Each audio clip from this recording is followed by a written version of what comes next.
Bo'lmasam bugun darsimizni boshlaymiz. Assalomu alaykum hammaga. Bugungi darsimiz bozordagi talab va taklif zonalari, support va resistance zonalari, mana shular haqida bugun gaplashamiz. Demak, bugungi mavzumiz asosiysi bu ikkita SNR va SND strategiyalari.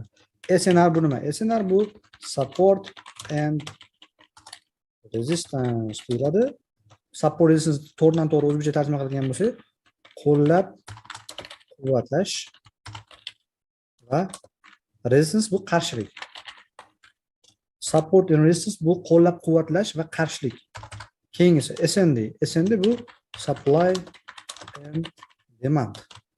Supply and demand to'g'ridan to'g'ri tarjima qilgan bo'lsa, bu taklif va talab degan. Shu ikkala strategiyani bugun o'tamiz. Buni ichida orada Fibonacci'ni qo'shamiz. Fibonacci tortgan joylarimiz bor. Va sizlarga bugungi bonus darsimiz qo'shimcha bu QM pattern bilan ishlash.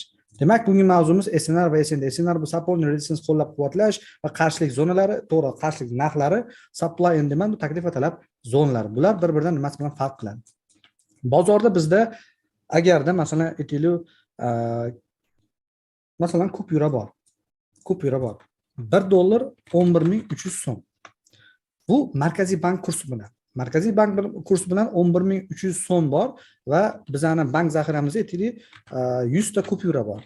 100 ta kupyura bor, 100 ta kupyura, ya'ni 100 ta dollarimiz bor. 100 ta dollarimizning narxi har bittasi 11.300 so'mdan.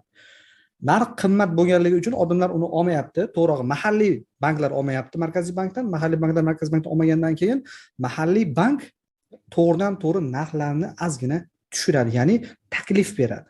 Mahalliy banklarga taklif berdi degani, mana shu turgan narx pastga tushadi. Ana endi bizda kursimiz 11.300 emas, 11.280 bo'ldi. Va mana shu joyga narx tushgandan keyin, masalan, mahalliy banklar narxni arzonlashib kutishyapti, chunki 11.300 dan sota olmasdi. 11.280 dan keyin uni sotib olishsa, albatta kurs kupyuraga bo'lgan talab oshadi hamda narx tepaga chiqadi. Tepaga chiqqani bilan hech qachon mana bu maksimal narxga yetib kelmaydi va narx yana pastga tushadi. Sababi mana bu joyda 11.300 ga olmagan mahalliy bank mana bu joyga chiqqandan keyin hech qachon yana o'sha qimmat narxga ola olmaydi. Chunki 11.300 ga olmagan 11.300 ga yetib borishgacha o'sha narx yetmaydi. Ya'ni Markaziy bank majbur bo'ladi yana narxlarni tushirishga. Mana kimlardir oldi va bizning zaxiramizda 100 ta emas, ana endi 80 ta kupyura qoldi. Chunki 20 ta kupyurani mahalliy bankga sotib olgan. Endi Markaziy bank kursini tushirgandan so'ng 11.280 ga ola olmaganlar, ya'ni u qimmatlik qiladi deganlar, mana bu joyda narximiz hozir. Mana bu joyda narximiz 11.280 emas, 11.260 ga tushganda sotib olishdi. Va zaxiramizda bizda yana qoldi bir 50 tacha kupyura qoldi. Narx yana o'sadi, mana narx yana o'sadi. Mana bu joyda mahalliy banklar sotib olgan, hammasi qo'lda kupyura ushlab turishibdi. Lekin bu yerda sotib olganlar mana shu joyda to'xtaydi. Maksimumga yetib kelmasdan to'xtaydi. Mana o'chib boraylik. Maksimumga, ya'ni mana maksimum narx bor, o'shanga yetib kelmasdan to'xtaydi sotib olish. Sababi bu yerda olmaganlar mana bu joyda olmaydi-da. Mana bu joyda arzonga olganlar mana shu to'xtatishadi, sotib olish, chunki ular arzonga olishgan. Va majbur bo'ladi Markaziy bank yana kursni tushirishga. Mana endi oxirgi tushirishdan keyin bizning kursimiz narxi aytaylik 11.260 dan to'g'ridan to'g'ri 11.230 ga tushib qoldi va bizning zaxiramizda bir 30 ta kupyura qoldi. Nima sababdan kupyura kamayib ketyapti? Chunki mahalliy banklar uni olyapti, abnal qilishyapti. Markaziy bank kurs tushganligi uchun mana bu tepadagilarda pul qolib ketadi. Mana bu joyda pul qolib ketadi, mana bu joyda pul qolib ketadi. Mahalliy banklar uni sotishgani yo'q hali. Chunki narx bilan ko'tarilgani yo'q. Masalan, mana bu joyda Transbank sotib olgan, masalan 11.290 dan lekin sota olmayapti, chunki narx ko'tarilmagan. Mana bu joyda ipoteka banki olgan bo'lsa, bu ham sota olmayapti. Chunki qimmatga olib qo'ygan. Ana endi Markaziy bank pulni aylanmasida mahalliy bank bilan pul almashtiryapti, qaysi banklarning qo'lida qimmatga olib qo'ygan banklar qo'lida pullar qolib ketyapti. Mana shu jarayonda pastga tushish holati bu supply zonalarni yasaydi. Supply zonalar bular o'sha taklif zonalari. Mana bu joyda taklif zonasi berildi, mana bu joyda taklif zonasi berildi. Ya'ni narx qimmatlayotganda Markaziy bank taklif qilyapti aholiga, ya'ni mahalliy bankka aholiga taklif qilyapti, kurs arzonlashtirib olinglar mendan. Kurs arzonlashtirib taklif berildi, qimmatlashdi, lekin taklif berildi. Endi ham Markaziy bank zaxirasi ham kupyura kam, ham kurslar arzon. Mana shu joy kelgandan keyin ana endi majbur bo'ladi Markaziy bank pul ishlab chiqarishga yoki kurslar narxini ko'tarishga. Mana shu joyda kurs narxi ko'tarilgandan so'ng 11230 so'm primoy tepaga, ya'ni to'g'ridan to'g'ri oxirgi zonamizni, oxirgi ya'ni 11280 mana shu zonamizni yorib o'tadi. Demak, mana bu uchni yorib o'tish bilan mana bu bank qo'lda pul ishlab turganlar endi sotishga o'tishadi foydasiga. Va narx pastga tushadi. Pastga tushgandan keyin mana bu joyda sotib olgan, mana bu joyda sotib olganlar bu yerda sotib foyda qilgan bo'lsa, ana endi narx talab oshganlik sababi har bir adkatda ular ham sotib olishadi va narximiz tepaga qarab mana shu ko'rinishda ketadi. Keyin bu sotishni boshlaydi va narximiz yana pastga qarab tushadi. Mana shu jarayon talab va taklifni o'zgarishi deyiladi. Buni qoidasi SND deyiladi. Supply and demand. Demak, mana bu zonamiz bizda supply zona. Supply zona mana uchi, taklif zonasi, mana bu ham supply zona, taklif zonasi. Endi taklif zonasini yorgan zona bu demand deyiladi. Bu demand. Mana bu talab zonasi. Mana bu ham demand deyiladi. Lekin bizda tushayotgan narxni uchlari supply zona bo'ladi, chiqayotgan narxni teglari demand zona deyiladi. Teglari mana bu ko'tarilish. Nimaga demand deyiladi? Bu talab degani narx tushayotgan bo'lsa, uni ko'tarib olganda talab oshib ketgan. Kupyurga uni talab oshganligi uchun narx ko'tarilgan. O'shaning uchun ham biz doim urg'u chizganimizda, masalan uchun narx mana bunday chiqqan bo'lsa, urg'u chizsa tepaga yurayotgan narxni biz tegidan urg'u chizamiz. Tushayotgan narx bo'lsa, masalan, tushayotgan narx bo'lsa, yuqoridan urg'u chizamiz mana. Yuqoridan trend, to'g'ri urg'uni, trend chizamiz. Nimaga unaqa bo'ladi? Sababi buni yorsa narx tepaga ketadi deyshadi. Yorishga sabab mana shu talab va taklif almashishida. Demak, tushayotgan narx ko'tarilib ketadi. Mana bu joy sotib olganlar bu sotishga o'tishadi. Mana shu jarayon razvorot deyiladi. Razvorot bu talabdan taklifga yoki taklifdan talabga o'zgarish razvoroti. Men pastdan tepaga ko'rsatib berdim. Xuddi shu narsani teskarisi, tepadan pastgasi bu ham razvorot model yasaydi. Demak, tepadan pastgasi mana bunda talab oshayotgan joyda, mana bu uchdan ko'ra mana bu uch tepada. Lekin mana bu joyda bunda bo'lgandan keyin bu uchdan ko'ra bu uch past bo'lib qoldi mana. Mana bu uchdan ko'ra bu uch tepada. Undan oldin uchdan ko'ra bu tepada bo'ladi, lekin mana shu joyda bitta uch pastda bo'lib qoladi. Ya'ni talab zonalarini bitta taklif zona yorib o'tdi. Mana shu razvorot bo'lgandan keyin narximiz pastga yuradi. Bizda bundan qanaqa ishlasak bo'ladi? Birinchi usuli. Xo'p, birinchi usuli bu QM pattern degan strategiyamiz bor. O'sha strategiya bo'yicha ishlatamiz. Strategiya juda ham oddiy. Mana buni tushuntiraman. Demak, hozir tushuntirgan narsam bu QM pattern strategiyasi. QM pattern bu shunaqa bir qolip, bitta qolip deymiz, qanaqa shakl deymiz, o'sha shaklga tushgan. Bozorda taklif talabga yoki talab taklifga o'zgarish jarayoni hosil bo'ladigan shakl bu Quasimodo deyiladi. Quasimodo yaponchada olingan QM pattern deb qisqartirib aytishadi. Bu nima? Misol uchun narx chiqdi, tushdi, chiqdi, tushdi, chiqdi, tushdi. Xuddi shu joyda mana bu 3 bundan ko'ra tepada, bu 3 bundan ko'ra tepada, bu 3 bundan ko'ra tepada. Har bitta uchlar bir-biridan tepada ketaveradi. Lekin qachondir bu endi hammasi talab zonalari, demand zonalari qachondir narx tepaga chiqib, pastga yorib qo'yilgan bo'lsa, sizlar albatta ko'rasiz, masalan, mana bu joyda svicha bo'ladi. Svichaning tanasi bo'ladi. Tanasi va izi bo'ladi. Bizga kerakli joyi bu tanasi. Demak, agarda mana shu joydagi eng oxirgi svichani tanasini, mana bu joyda birorta svichani tanasi yorib qo'yadigan bo'lsa, mana bu tanani yoradigan bo'lsa, bu yerda razvorot model shakllanadi va biz qiladigan ish ikkita. Birinchisi bu opasniy, hozir tushuntiraman. Nimaga opasniyligini, uni keyin Vayk strategiyamizda o'tganimda tushuntirib beraman. Birinchisi eng oxirgi zonani aniqlab olamiz. Demak, mana bu maksimum, undan keyin maksimum yo'q, pastga yordi. Eng oxirgi taklif yoki talab zonamizni aniqlab olamiz.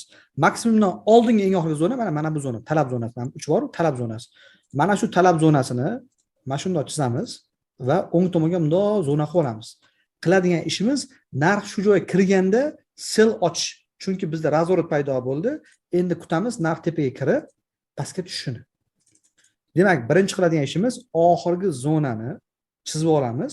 Narx kirgandan keyin sell qilamiz. Stop lossimiz maksimumni tepasida bo'ladi. Agar stop tursa, bu Vayk strategiyasi bo'yicha ketadi. Vayk strategiyasini o'sha oxirgi darsimizda tushuntiraman. Oxirgi ikkita oldingi darsda tushuntiraman. Hozircha sizlar bu bo'yicha ishlab turasizlar. Stop loss qo'yib. Demak, birinchi usuli. Mana bu joydan biz sell kiramiz qatgacha. Fibonacci'ni Dynamics ko'rgan bo'lsanglar, yorib o'tgan switchadan eng pastki minimumga tortardik va 1.68 dan qaytishga ishlardik. Bu joyda ham xuddi shu joyda anaqani ishlatamiz, Fibonacci ishlatamiz. Demak, eslarda qolsin. Birinchi bo'lib yorib o'tgan mana yorib o'tgan zonani yorgan switch. Yorib o'tgan zonani yorgan switchni topishimiz kerak. Demak, mana bu zonalar bir-birini tepada, bir-birini yorgani yo'q. Mana bundan ko'ra bu tepada, bundan ko'ra bu tepada. Bu zonani mana bu zona yorib qo'ydi mana. Bu zonani mana bu zona yorib qo'ydi mana. Narx mana bu 3 dan ko'ra pastga tushdi. Bu zonani bu zona yorib qo'ygan bo'lsa, biz qiladigan ish mana shu zonani ham pastda qanaqadir switch bo'ladi. Mana switch bo'ladi, keyin tepaga chiqqan bo'ladi. Mana shu switchani tanasini yorib o'tgan switchni topishimiz kerak. Mana shu joydan tanasidan bunday chizib olamiz. Mana izi ham bo'ladi. E'tibor beringlar. Yorib o'tgan zonani yorgan switch. Yorib o'tgan zona bu. Yorib o'tgan zonani yorgan switchamiz mana bu tomonda bo'ladi. Mana shu joyda bo'ladi. Demak, sizlarga mana oddiylashtiraman. Hamma narsalar bir-birining tepada, bitta uch past bo'lib qoladi.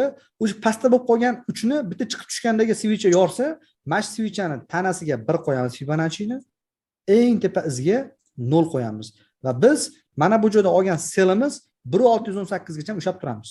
Demak, tek profitimizni mana bu joyda olgan selimizni, tek profiti, mana bu sel olgan bo'lsak, 1618 da bo'ladi va ikkinchi qoida, bu tushga ham ishlab oldik, yopamiz bitimdan 1.68 da.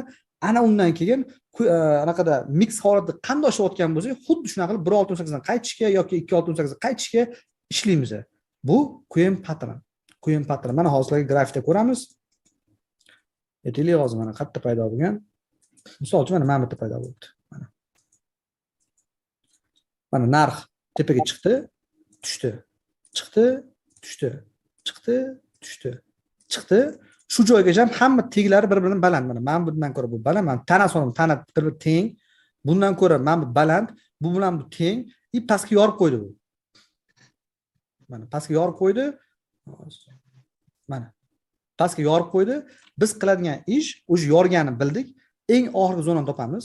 Mana bu eng oxirgi zona. Eng oxirgi zonaga mana bunday zona chizib olamiz va narx shu joyga kirishini kutamiz. Narx shu joyga kirishini kutamiz. Demak, mana bu joyda narx kirgan, sell olamiz, tek profitimiz qayerda? Pastga tushdi zona va tepaga chiqdi mana. Tepaga chiqdi, pastga tushdi. Biz yorgan zonani, yorib o'tgan zonani, yorib o'tgan switchni topishimiz kerak. Demak, eng oxirgi zonamiz mana bu. Buni yorib o'tgan zona mana bu. Tepaga chiqib tushdi. Mana shu zonani yorib o'tgan switch mana bu qizil. Mana shu qizilning tanasidan eng tepa izgacha ham 0 tortamiz va bu narsani men uzoqlashtiraman. Mana bunday uzoqlashtiraman. Demak, mana bu joyga narx kirgandan sell olamiz. Sellimiz take profit mana bu uriladi. Undan keyin narx mana 1.68 dan qaytib kirgan. Bu yerdan bay olib, endi 1 gacha ishlab olamiz. Bu qaytishi mana shu. Bu joydan bu yoqqa qaytishi o'zimizning Dynamics qoidasi bo'yicha ketamiz, lekin tushishi Qm patronni eng oxirgi zonasidan sell olish. Demak, biz ham tushishga, ham chiqishga ishlab olsak bo'ladi. Endi buni o'chiraman. Yana bitta anaqa hozir mana bo'ldi, mana shu tursin. Endi teskarcha ishlab olsanglar ham bo'ladi. Mana narx tushyapti, mana narx pastga tushdi, chiqdi, tushdi, chiqdi, tushdi, chiqdi, tushdi. Har bitta tepasi mana pastga tushayotganda esingizda bo'lsa biz tepasini sanardik. Tepaga chiqayotgan bo'lsa pastini sanardik. Bu hozir pastga tushyapti, tepasini sanaymiz. Bu kalladan ko'ra mana kichkina, bundan ko'ra mana kichkina, bundan ko'ra mana kichkina, bundan ko'ra mana katta. Bu yorib qo'ygani. Bu yorib qo'ygani. Mana demak bizda narx mana bu joy tepaga chiqib yorib qo'ydi. Yorgandan keyin qiladigan ishimiz eng oxirgi zonani topib olamiz. Mana eng oxirgi zonada mana chizib olamiz mana. Bunday qilamiz. Eng oxirgi zona mana bitta bayga kiramiz. Narx kirgandan keyin bayga kiramiz. Bayga kirganimizdan so'ng stop lossimiz pastda turadi. Stop lossimiz pastda turadi va tepaga 1.68 gacha ish olsak bo'ladi. Tepaga bemalol 1.68 gacha ish olsak bo'ladi. Mana shu holatda Qm patron ichida Qm patron hosil bo'lgan. Qm patronni ko'ryapsizlar. Bizni mana buni yorib o'tgan switchni topishimiz kerak. Mana bu switch yorib o'tgan. Qarang, mana tanasi yorib o'tgan. Eng pastki izgacha. Mana bu minimum o'zgaradi. Sababi tushuntiraman nimagaligini. Minimum o'zgaradi. 1.68 dan narx qulagan. Mana bu olganimiz bayimiz betgacha yopamiz. 1.6 sel olsanglar pastgacha tushunamiz. Ana yana bitta qoida esdan chiqdi. Qm patronda sal chaltuvchi qoidasi bor. Mana. Bitta chaltuvchi qoidasi bor. Xo'p, mana bu joyga yorib o'tgan zonani yorgan switchdan kiramiz. Eng oxirgi 3 ga maksimum yoki minimumga 0 fibo qo'yamiz. Eng oxirgi, mana bu yerda ham yorib o'tgandan bir oldik, eng oxirgi zonaga qo'ydik.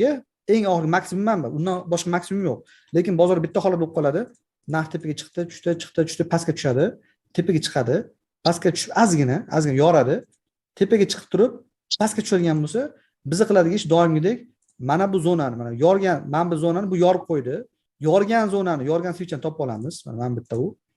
Switchning tanasidan birga mana buni tortamiz. Agarda mana bu yangi yangi maksimum bo'ladigan bo'lsa, shu maksimum o'zidan o'zi mana bu joyga ko'chadi. Mana bu ko'chadi. Chunki mana shu grafikimizdagi eng oxirgi maksimum bu bo'lib qoldi. Sababi bundan ko'ra maksimum bor, bundan ko'ra maksimum bor, bundan ko'ra maksimum yo'q. Demak, oxirgi maksimum bu. Bundan ko'ra minimum bor, bundan ko'ra minimum yo'q, bundan ko'ra maksimum bor. Ana endi oxirgi maksimumimiz mana shu joyda o'zgardi. Mana bu joydan xuddi shu holat paydo bo'lgan.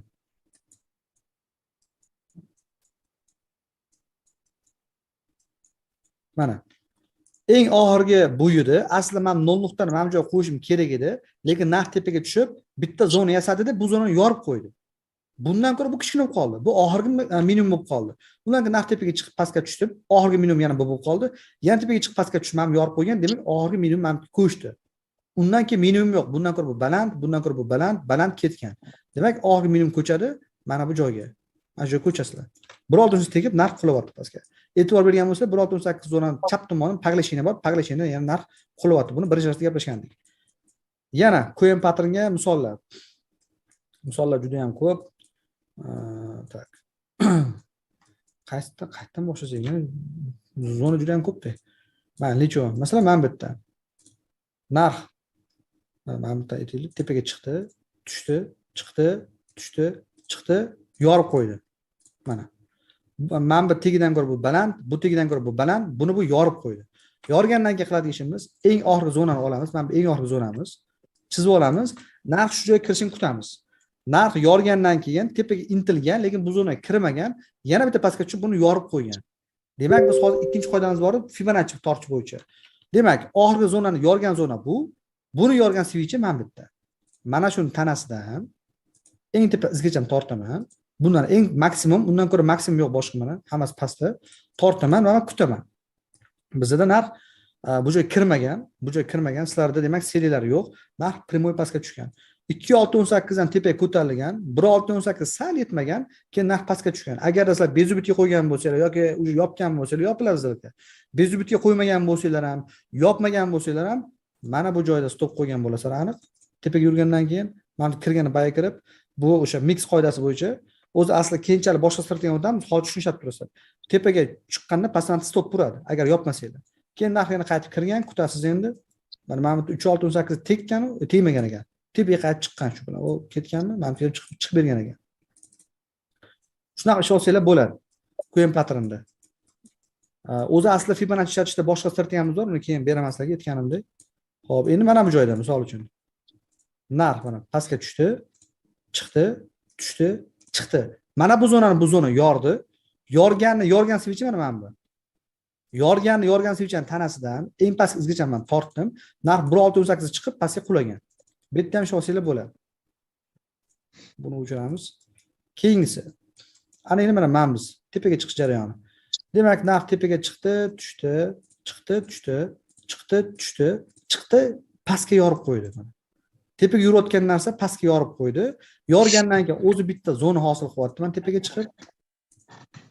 chiqib zona hosil qilyapti. Bizlarning qoidamiz bo'yicha eng oxirgi zona nima bu? Eng oxirgi zona bu. Eng oxirgi zonani olamiz, chizamiz. Kirgandan keyin sel olishimiz kerak. Ozgina kirgandan keyin xolos. Sel olishimiz kerak va narx pastga tushgan. Endi yorgan, mana oxirgi zonamizda yorgan zona bu. Yorgan zonani yorgan switchimiz mana bu qizil. Mana shu qizildan eng tepasigacha tortamiz. Mana bu yerda narx 1.618 ga kelib, mana chiziq qilaman. Tepaga qaytganda pastga tushib, mana joyga kelib tepaga chiqqan. Demak, mana bu yerda olgan selinglar mana bu yerda yopasizlar, mana bu yerda olgan baylarni sizlar mana bir zonada yopasizlar. Bu yog'iga ham, bu yog'iga ham ishlasanglar bo'ladi. Bu quyon patron. Xo'p, mana bu yerda ham narx mana pastga tushdi, chiqdi, tushdi, chiqdi, tushdi, chiqdi, tushdi, chiqdi, tushdi. Mana bu yorib qo'ydi mana bu zonani, mana bu yorib qo'ydi. Pastga zona tushib turib, tepaga chiqdi. Demak, mana bu yorgan zonani, yorgan switchni tanini mana bu yerda. Biz birinchi qiladigan ish eng oxirgi zonani topib olamiz. Buni bu yorgandan keyin eng oxirgi zona bu bo'ladi. Mana yashil switchi. Uni olib zonani bunday chizamiz. Shu joydan bagga kiramiz. Stop lossimiz pastda. Bagga kirib turib, mana bu joydan, mana yorib o'tgan switchdan eng pastgacha mana bu ko'chdi. Yo'q, уже bundan baland ekan. Bu joyda ekan. Mana eng pastki qismi mana. Bu yerga ko'chdi. Eng pastki nuqtadan maksimumga yorib o'tgan uchun tortdim. Menimcha bayimiz bor. 1.68 gacha ushlab turasizlar. Hop, narx deb 1.6 kelmagan, pastga tushgan, 0 kelgan, keyin tepaga o'tgan. Menimcha ushlab tursanglar bo'ladi. Bular shunaqa qilib bemalol quyon patronda ishlasanglar bo'ladi. Quyon patron bu har bitta razvorda paydo bo'ladigan zona. Masalan, men bu yerda ham 1, 2, 3 yorgan, buni yorgan bu. Men bu zonada ishlasanglar ham bo'lar ekan mana. Yorgan zona bu. Mana narx pastga tushdi, chiqdi, tushdi, chiqdi, tushdi, yordi. Mana yordi. Eng oxirgi zonamiz mana bu qizil. Bo't mana. Mana shundan buy kirsanglar, tepaga mana 3 bergan. Keyin tek profit olib, bemalol ishlasanglar bo'ladi. Demak, quyon patron razvorot paydo bo'lganda, eng oxirgi zonadan buy yo'qsalar kirib olasizlar birinchi ishlar. 1.18 zona paydo bo'lgandan keyin 1.18 zonadan sellga ishlasanglar bo'ladi. Va shunaqa. Endi o'zimizdan qoida qaytdik. Bu supply and demand zonamiz edi. Mana supply va demandni qoidasi edi. Demak, qoida taklif bilan talab doim bitta joyda ko'rishadi. Taklif bilan talab doim bitta joyda ko'rishadi degani. Tilla. Taklif bilan talab doim bitta joyda ko'rishadi degani. Misol uchun mana bu joyda oladigan bo'lsak, chiqishdagi mana bu zonalar, mana bitta, ikkita, uchta zonalar tushayotganda mana shu zonadan atkat, mana shu zonadan atkat, har bitta mana bu zonadan retest, mana shu bir-biridan ko'rishaveradi. Masalan, mana bu yerda zonamiz bor, narx uni yorib o'tib tepaga chiqib retest qilib pastga tushyapti. Mana bu yerda zonamiz bor, narx tushib chiqib retest qilib tepaga ketyapti. Xuddi shunaqa. Har bitta supply demand ro'parasida albatta supply demand zonalari paydo bo'ladi. Biz qiladigan ish mana shu Quasimodo strategiyasidan foydalanib, eng oxirgi zonadan buyga yoki sellga kirib olish. Endi keyingi qoidamiz. Demak, supply demand haqida tushuncha bor, quyon patron haqida tushuncha bor. Endi support and resistance degan qoidamiz bor. O'sha bo'yicha gaplashamiz. Support and resistance. Support qo'llab-quvvatlash. Resistance bu qarshilik. Supply demand bular zona bo'ladi. Ya'ni tushuvchi zona, chiquvchi zona, shu zona bo'ladi. Support resistance bu narx bo'ladi. Masalan, bizda bitta narx bo'ladi. Aytaylik, dollar kursimiz 11300 so'm. 11300 so'm narx bo'ladi. Markaziy bankda narx ko'tarilayotgan bo'lsa, imенно 11300 dan keyin narx qulab, yana sekin tepa ko'tarilayotgan bo'lsa, biz kutishimiz mumkin mana shu yerda yana qulashni. Va qoida. Demak, o'suvchi narsani pastga itaruvchi kuch bu resistance. Yana o'sayotgan narsani pastga ko'taruvchi tushiruvchi kuch bu resistance. Biz resistance qachon bilamiz? Bitta narxdan, imенно bitta narxdan bizlar narx qulasa, o'sha joyga liniya chizib olamiz, to'g'ri chiziq va narx shu keyinda buni kutamiz, qayrilishini. Agar shu joyda narx qayriladigan bo'lsa, sellga kirib pastga ishlaymiz, lekin narx buni yorib o'tadigan bo'lsa, pastga retest qilib keyin ketadi. Bu narsa mana bu joyga olamiz. Support deyiladi. Qo'llab-quvvatlash. Qo'llab-quvvatlash degani bu tushayotgan narxni tepaga itaruvchi kuch, ya'ni tushayotgan narsani qo'llab-quvvatlab tepaga itaruvchi kuch bu support deyiladi. Va biz mana shundan bayga kirib olamiz. Va sizlarga hozir aytgan oxirgi 2 minutdagi gaplarning hammasi xato. Ya'ni support and resistance shunaqa tushuntirishadi hamma. Aslida bu boshqa narsa. Aslida bu umuman boshqa narsa. Support resistance bu qarshilik, to'g'ri. Mana bu joyda qarshilik bo'ladi. Yorib o'tgandan keyin retest bo'ladi degan narsa bu xato. Bu xato. Sizlar bu bo'yicha ishlamaysiz. Kelajakda biz support resistance bilan ishlamaymiz. Biz support va resistance qoidasini faqatgina D1, V1 va 1M, ya'ni kunlik, haftalik va oylik time framelarda ishlatamiz. Nimaga? Masalan, aytaylik.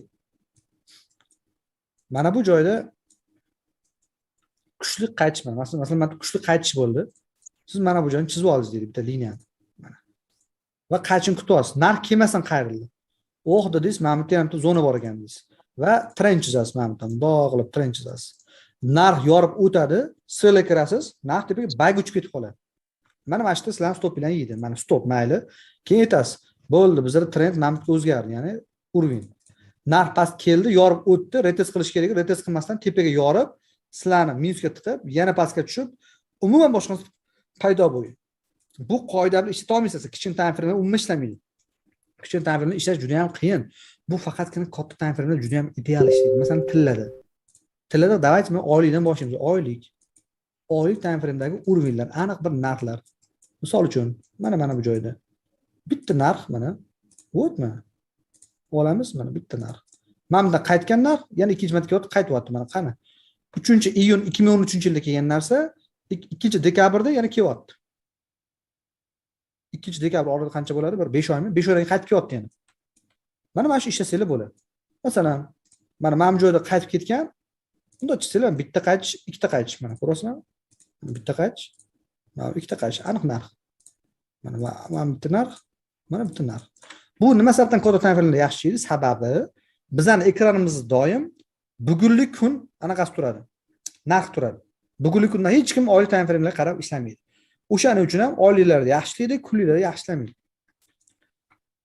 Endi buni biz oylikda ko'ramiz. Hozir yana ko'rsataman ba'zi bir joylarini. Misol uchun mana bu joy. Mana bitta narx. Mana bu joy. Pandemiyada narx ko'tarilgan, polni o'sgan, qaytgan. Ukraina narx ko'tariladi. Imminda pandemiyada qaytgan narxdan Ukraina ko'tarilgan, ya'ni Ukraina urush bo'lganda narx qulagan. Mana bitta narx. Plus mana bitta. Bitta narxdan 1-ikkita qaytgan mana. Bitta qaytdi. Mana bitta ikkinchi marta qaytdi. Bu juda ham kuchli zona. Mana bu 7 kemasi sal qaytibdi. Bundan keyingisi mana ikkita yashil. Mana ikkita yashilni ko'ringlar, bitta narx ikkalasi. Bitta narxdan qaytgan. Mana bitta 3 ta narx. Bitta joydan qaytgan. Katta time frame'da bu ideal ishlaydi. Katta time frame'da ideal ishlaydi. Demak, kutinglar sizlar ham masalan mabodo narx mana joy chiqadigan bo'lsa, qanaqadir bo'lsa, sekin chiqadigan bo'lsa, mana shu joyga yana bir marta qulashi mumkin deb. Yoki o'zingizlar uchun mana bu liniya chizib oling mana bitta. Mana qizil qaytgan narx ko'rdinglarmi? Mana qizil qaytgan narx tegsa 1999 rovna 2000 narxga qaranglar, narxga e'tibor beringlar, rovna 2000 narx. Rovna 2000 narxdan bitta qayt bergan ekan. Demak, narx 2000 ga chiqsa, o'sha yerda ozgina impuls kutinglar. Как shunaqa ishlaysanglar bo'ladi. Bu oylikda. Endi haftalik o'tasizlar. Haftalikda mana 3 ta narx bitta joydan qaytgan. Yana qayerdan qaytgan. Mana bitta 2 ta narx bitta joydan tepaga ketgan. Mana bu joyda ham 3 hafta mana 3 ta narx bitta joydan ketgan. Mana bitta 2 ta bitta joydan ketgan. Mana bitta 2 ta mana 2 ta bitta joydan ketgan. Mana bitta 2 hafta bitta joydan ketgan. Mana 2 hafta bir joydan ketgan. Haftaliklarda bu juda ham zo'r. Men tillarni ko'rsataman, masalan, GBP USD ko'rsatadigan bo'lsam, bunda ham juda ham zo'rlari bor-da. Mana funtda juda ham zo'r zonalar bor. Mana endi o'tgan safar ham gaplashib, mana ko'rsatmaydi istoriyani ko'rsatib 1983-yilda kelgan bu narxga. Undan beri kelmagan. Mana misol uchun mana bu narx. Mana qaranglar, narx udar. Shunaqa qilsanglar bo'ladi. Kunlikda ham bor bu narsalar. Kunlikda ko'p uchratsanglar bo'ladi. Imminda bitta zona bo'ladi, o'sha zona qaytib ketishi. Bu support resistance-ni umumiy qoida. Sizlarga hozir support resistance umumiy tushuntirdim. Demak, bitta narxdan kimni sotib olgan bo'lsa, qachondir yana ikkinchi narxdan uni sotib olishga harakat qiladi. Ya'ni masalan, polni bitta narxdan qaytgan, mana ko'rib turibsizlar narx. Bu support and resistance mana bitta, ikkita, 3 ta narx, 1, 2 ta, mana 2 marta qaytgan. Bu support and resistance umumiy qoidasi. Endi sizlarga ishlatadigan qoidani tushuntiraman. Endi biz ishlatadigan qoida qanaqa? Biz ishlatadigan qoida bu drop base drop yoki rally base rally qoidasi. Drop base drop qoidasi. Bu nima? Drop tushish, base tiklanish, drop yana tushish. Agarda bozorda maksimumdan keyin, ya'ni razvorot bo'lgan payti, bozorda razvorot bo'lgan payti narx tushib, drop degan tushish, tushib, base tiklanib, atkat degani va yana qulaydigan bo'lsa, biz mana shu yerda ishlab olsak bo'ladi. Demak, qanaqadir bizda narx bundoq tepaga chiqayotgan bo'lsa-da, razvorot shaklida paydo bo'ladigan bo'lsa va bizda drop base drop qoidasi paydo bo'ladigan bo'lsa, biz qiladigan ish mana shu drop base dropdagi tiklanishni olib olamiz, zonani. Mana bu zonani olib olamiz.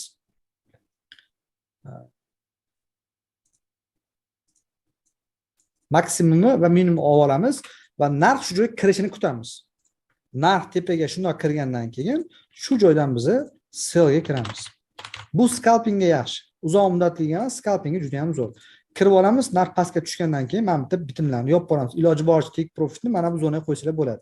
Chunki narx juda qaytib ketib qolgan. Bu yerda o'sha sizlar aytgan resistance zonasi bor. Mana shu take profit qo'ysalar, stop loss mana tepasiga qo'ysalar, foyda qilish imkoniyati juda ham yuqori. Endi buni mana masalan bozorda ko'ramiz. O'zi mana shu tozda bor ekan, kunlikda. Mana sizlar kunlikda ishlamaysizlar, kichkina tariflarni yaxshi olasizlar. H1dami aytinglar, tillarni yaxshi ko'rasizlar, tilladami, H1dami. Xo'p, mana bitta paydo bo'lgan ekan.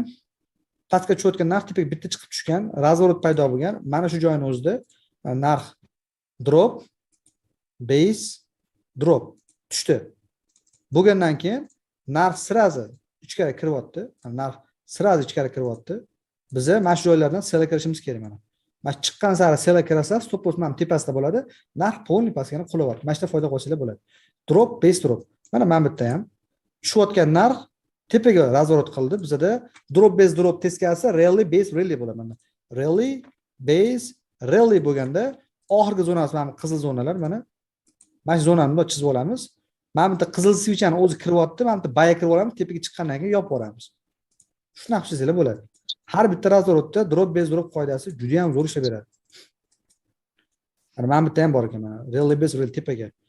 Rally base rally bo'lganda mana olamiz. Mana bu zonani bunday chizib olasizlar. Mana shu yerdan baya kirib tepaga chiqqanda o'sha yopib urasizlar. Bu umumiy qoida bu.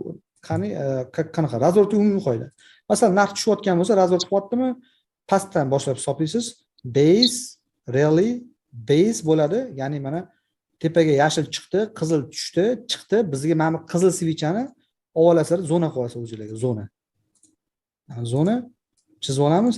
Narx qaytib kirdi, mana qizil switch qaytib kirdi, buy kirasiz, tepaga chiqdi, bo'ldi, yopib urasiz. Ya'ni drop base dropdan keyingi holat. Har bitta razvorotda bor, mana bitta ham bor mana. Drop base drop bo'ldi. Oxirgi zonamiz mana yashil zona, mana olamiz. Yashil zona. Narx tepaga kirdi, sell qilasiz, pastga tushdi, yopasiz. Shu. Bu scalping qilinadi. Uzoq muddat ushlab o'tirmanglar. Narx o'sha bundan normal foyda chiqdimi, yopib yuringlar. U oqib ketadi bu deb o'ylamang. Hech qachon oqib ketadi deb o'ylamanglar, hech qachon. Hech qachon. Mana bitta ham bor. Agar oqib ketadi deb o'ylasanglar, mana shu joyni minus qo'yasiz. Masalan, narx tepaga chiqdi, drop, base, o'sha tepaga bunday tushib chiqqanda, mana o'z manidan boshlash kerak edi mana. Tepaga chiqayotgandan so'ng razvorot qilganda, drop, base, drop bo'lganda, oxirgi zonamiz mana yashil. Yashilni olasiz. Narx kirdi ichkariga, sell kirasiz, pastga tushdi, yopish kerak.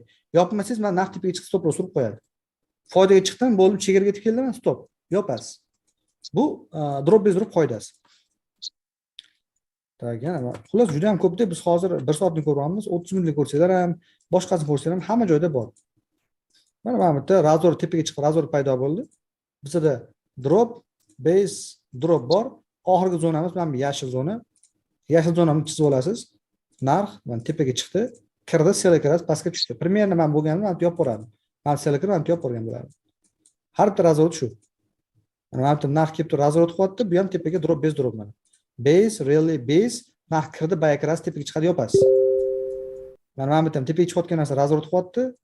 Mana bitta ham drop, base, drop, narx kirdi, sell kirasiz, pastga tushganda yopib borasiz. Har bitta razorda bu narsa bor. News chiqishdan oldin ehtiyot bo'lasizlar. Chunki news chiqqanda u siz razoringizni umuman qarab o'tirmaydi news. Umuman siz razoringizni qarab o'tirmaydi, shaqillab tashlaydi bo'ldi. Shunaqa. Mana bitta ham paydo bo'lgan ekan. 5 minutlikda. Tepaga narx chiqqanda razorot qilgan. Drop, base, drop bo'lgan. Mana bu joyda bizning zonamiz bor. Mana shu zonani bundoq qilasiz. Narx kirdi ichkariga, kirgandan keyin sell kirasiz, pastga mana tushdi, mana yopasiz. Bo'ldi. Shu. Xo'jalali xo'ja. Mana bitta ham paydo bo'lgan ekan. Narx tepaga chiqayotganda pastga anaqa bo'lgan mana. Tepaga chiqayotganda pastga drop, base, drop bo'lgan. Xuddi shunaqa ish ko'rasiz. Drop, base, drop qoidasi shunaqa. Demak, support resistance bu qarshilik bilan qo'llab-quvvatlash zonalari. Buni kelajakda ishlatmaysizlar. Shunchaki D1 time frame, V1 time frame'lardagi global urg'ularni chizib olib, o'sha urg'ular bo'yicha ishlasanglar yaxshi. Supply demand bu quyon pattern bo'yicha ishlaymiz. Narx kirganda sellga yoki tushganda buyga ishlaymiz. Fibonacci tortib olasizlar, Fibonacci biroz borganda sellga kirasizlar yoki pastga tushganda buyga kirasizlar. Xuddi shunaqa qilib ishlaysizlar. Bu supply demand va support resistance qoidasi. Ana endi Fibonaccining 3-qoidasi bor. Supply demand o'zini maksimum va minimumlarda ishlash. Demak, maksimum va minimumlar ishlash qoidasi qanaqa? Sizlarga razvorot topib olishlar kerak. Narx tepaga chiqadi, pastga tushdi va bu narsa umrbod pastga tushmaydi. Umrbod pastga tushmaydi. Mana bu narsa kelyapti-yu pastga. Umrbod pastga tushmaydi. Baribir tepaga yana ko'tariladi. Biz qiladigan ish mana shu ko'tarilishni topib olish. Mana shu ko'tarilishni topib olish. Buning uchun bizga kerak bo'ladigan narsa maksimum va minimum nuqtalar. Qoida juda ham oddiy. Qoida juda ham oddiy. Mana bundoq qiladigan bo'lsa, bundoq qiladigan bo'lsa, qoida juda ham oddiy. Eng maksimum bu sababi bundan ko'ra bu baland. Bundan ko'ra bu baland. Bundan ko'ra baland yo'q, past bo'lib qoldi. Bu razvorot. Va tepa tomondan ham xuddi shunaqa. Tepa tomondan ham xuddi shunaqa bo'lgani uchun eng maksimum bu olinadi. Demak, maksimumimiz mana bu.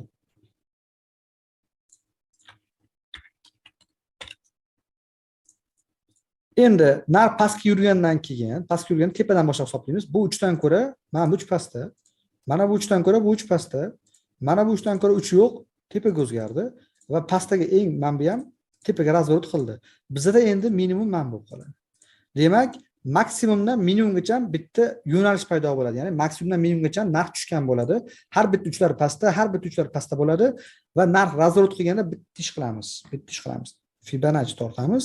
Fibonacci'ni maksimumni tanasidan minimumni maksimumni izidan minimumni iziga tortamiz.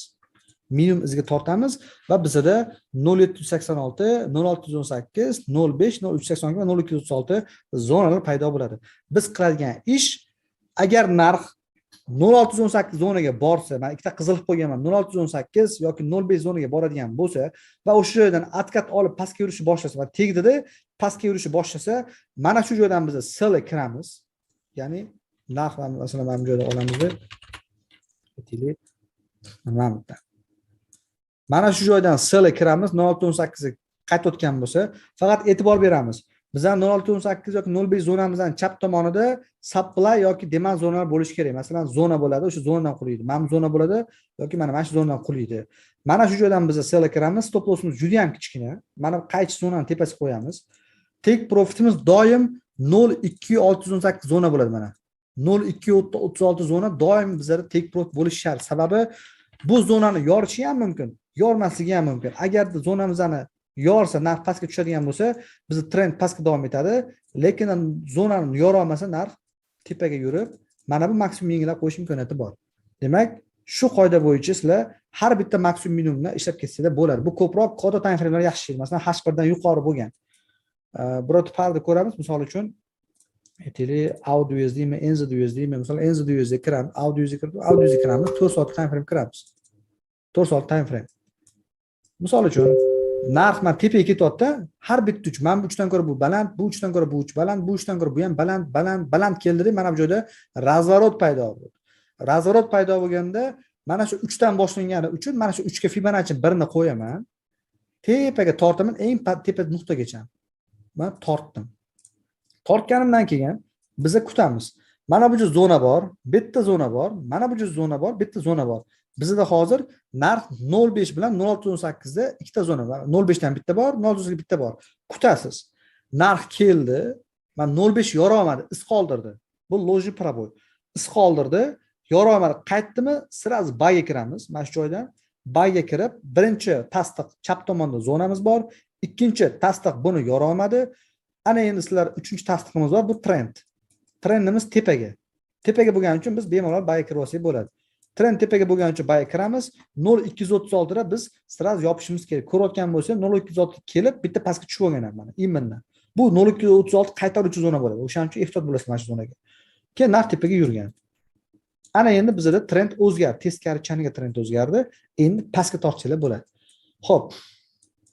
Yana xuddi shunaqa qilib maksimum yoki minimum qilib bemalol tortib ishlasanglar bo'ladi. Masalan, mana bu joyda ham men bitta minimum olasiz, tepaga narx ko'tarilgan, razvorot paydo bo'ldi mana bu joyda. Mana bu joydan pastdan olasiz. Eng tepa zonagacha tortamiz. Mana bizda narx 0,382 ni yora olmasdan ketgan. 0,5 da ham 0,618 ham orasida hech qanaqa zonamiz yo'q. Hech qanaqa zonamiz yo'q. Narx tushyapti. 382 dan tepaga yurib, keyin tepaga ketgan. Bu yerda sizga foyda ham bo'lmaydi, zarar ham bo'lmaydi. Sababi mana bu zonaga yetib kelmagan. Yetib kelgan taqdirda mana bu joyda hech qanaqa zonamiz yo'q. Bizda qanaqa tasdiq yo'q kirishga. Tak, aytaylik, mana bu zona. Narx tepaga mundoq chiqyapti, pastga atkat beryapti. Chiqyapti, pastga atkat berib, mana bu zona bu yorib qo'ygan. Razvorot paydo bo'lgan. Mana bundan bunga tortasiz, mana. E'tibor bergan bo'lsanglar, mana bu kalladan ko'ra bu kalla baland, bu kalladan ko'ra mana bu kalla baland, bu kalladan mana bu kalla baland deb, mana bu kallamizdan mana bu kichkina bo'lib qolgan. Razvorot paydo bo'lib qolgan. Mana shu joyda mana tortdim. Narx 0,5 0,618 yetib kelmagan yana. Chap tomonda yetimcha zonamiz bor. Bu tasdiq bitta. Ikkinchi tasdiq trendimiz tepaga, uchinchi tasdiq 0,5 yora olmadi. Kirdi, biz sirasi bay kirib olamiz, 0,236 gacha zona. Tek profit olamiz, chiqib ketamiz. Bu yog'i bizga kerak emas. U yog'i nima bo'lishi bizga kerak emas. Shunaqa qilib ish ko'rasizlar. Trend bo'yicha tepaga bemalol ishlasanglar bo'ladi. Mana bu joyda ham trend o'zgargan joyi bor ekan mana. Xo'p, mana bu 3 dan ko'ra bu 3 baland, bu 3 dan ko'ra mana bu 3 baland, bu 3 bilan mana bu 3 past teng. Mana bu 3 ni bu 3 yorib qo'ygan. Sirasi yordimi? Biz pastdan yana Fibonacci olamiz. Fibonacci olamiz. Eng tepa zonamizdan 3 tortamiz, narx keyin qulagan. Yana o'sha holat. Chap tomonimizda 0,618 mana bu zonamiz bor. Bu birinchi tasdiq. Ikkinchi tasdiq 0,5 ni izi o'tgan, tana o'tmagan. Tepaga yurish bor, yashil yopilgan. Bayga kiramiz. 0,236 yopamiz. Ko'rayotganimiz 0,236 yetgandan keyin bitta uzun iz qoldirgan narx. O'sha atkat bergan. O'shaning uchun bu zona juda ham opasniy zona bo'ladi. Juda ham opasniy zona. Ehtiyot bo'lasizlar mana shu zonada. Endi mana bu joy. Mana bu 3 dan ko'ra bu 3 baland, bu 3 dan ko'ra mana bu 3 baland, bu 3 dan ko'ra mana tepadagi 3 baland, bu 3 teng. Mana bu 3 ni bu 3 yorib qo'ygan. Va yana biz Fibonacci tortamiz pastdan eng tepa nuqta 3 gacha mana. Mana bu 3 dan keyin narx pastga tushyapti, imma 0,5 ga tegdi. Bizda yana tasdiq. 0,5 da mana bu qaytuvchi mana bu resistance bor, ikkita qarshilik. Mana bu supportga aylanib qoldi, zonamiz bor. Bu birinchi tasdiq. Ikkinchi tasdiq, narx tushgandan keyin 0,5 yo'ramadi, qaytish boshladi. Uchinchi tasdiq, trendimiz tepaga. Yana bay kirib olsa, 0,236 yana yopamiz bitimni. Xuddi shunaqa qilib ketaveringlar.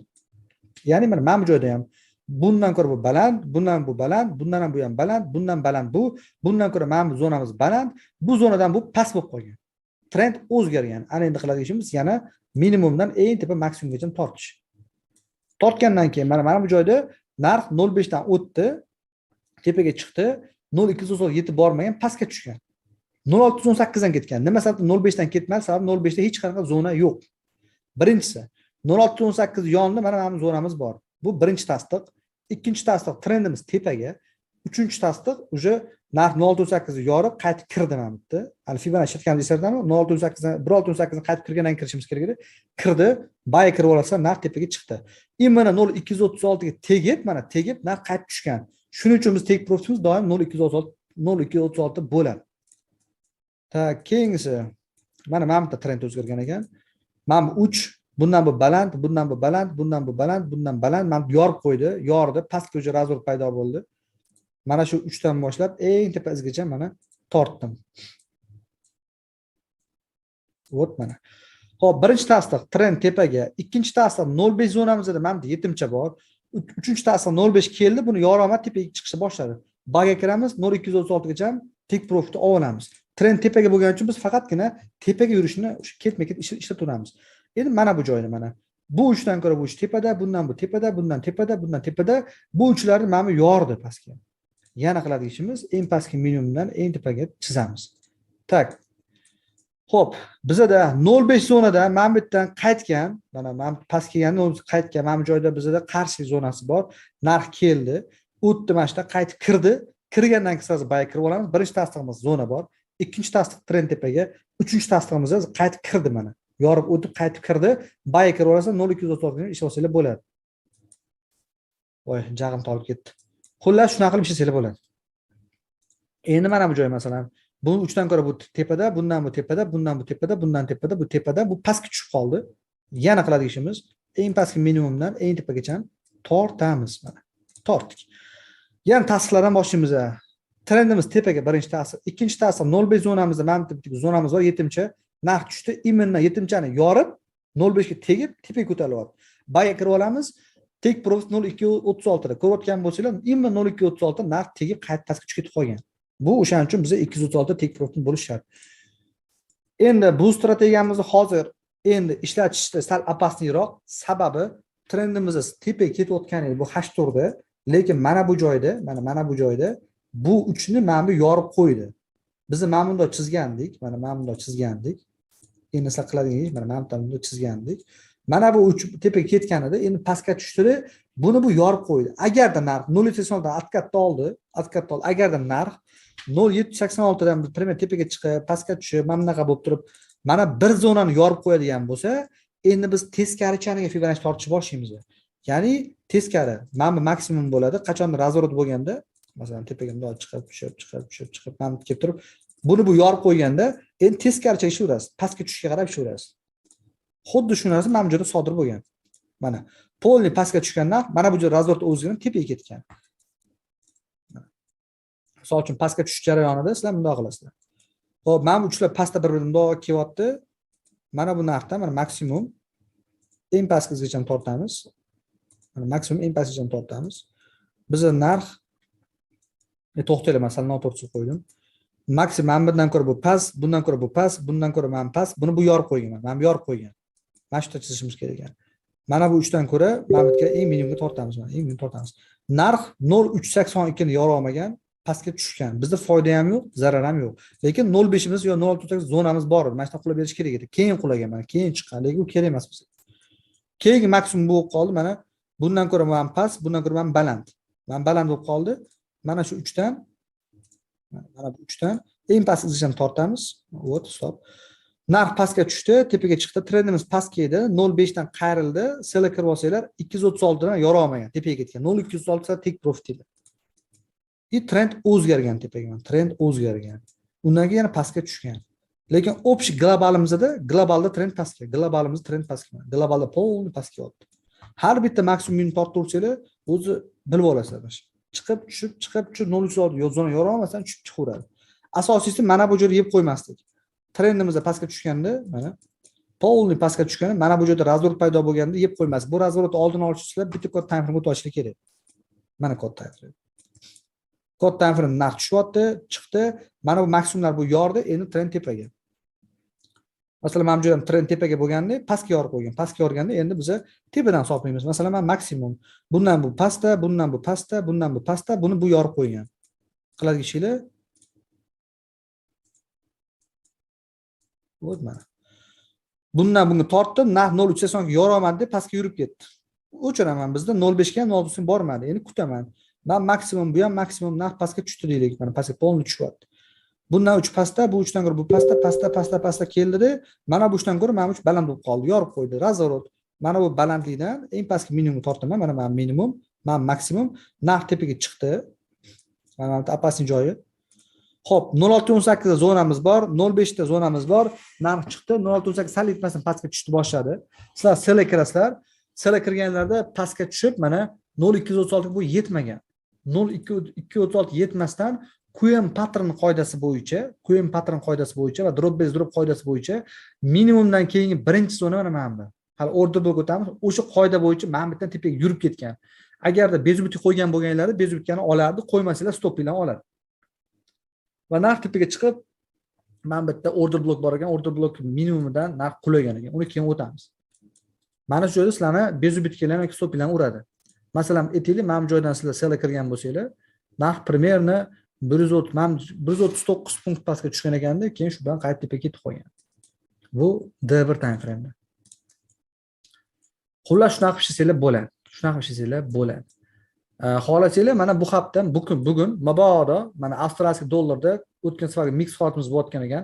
Avstraliyalik dollarda agar kun mana shu qizil yopilishi aniq, tanasidan izgichini tortasizlar, примерно mana bu yerdan yoki mana bu yerdan narx qaytishini kutsanglar bo'ladi. Lekin hech qachon selgishlab qo'ymanglar. Mana sizlarga tayyor mix holat bor ekan. Tilada ham yo'qmikan? Tilada yo'q ekan. Tilada mix holati yo'q ekan. Tilada QM pattern bo'lgan. Narx tepaga chiqdi, chiqdi, pastga yorib qo'ydi. Bu shunaqa mamtana yorgan ekan. Yorgan switchi mana bu, lekin uni tepa 0 ham yorib qo'ygan. Endi kutasizlar, Mana bitta zona bor, mana. Narx shu joyga kirib,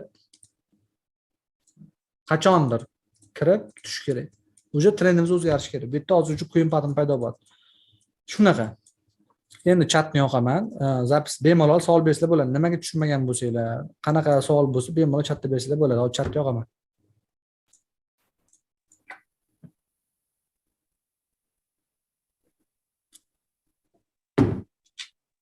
Yoqdim, bemalol savol berishlar mumkin.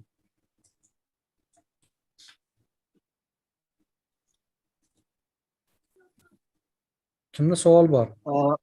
Asror aka, menda savol bor edi. Bitta joyga tushunmadim hozir. Aha. Qarang, hozir Coin patternda yorgan switchani yorgan maksimumda yorgan switchadan tortiladi dedingiz-ku. Bundan oldin Dynamicsda yorgan switchani O'zidan. tortiladi. Dynamicsda yorganni o'zini topamiz. Yorganni o'zini topamiz. Coin patternda yorgan zonani yorgan switchdan topamiz. Masalan, bunda chiqdi deylik. Oxirgi zona mana bo'lsa, buni yorgan zona bor, masalan, mana bunda chiqdi. Chiroyliroq qo'yayman. Buni yorgan zona mana bu. Mana shu yorgan zonani yorgan switch topishimiz kerak.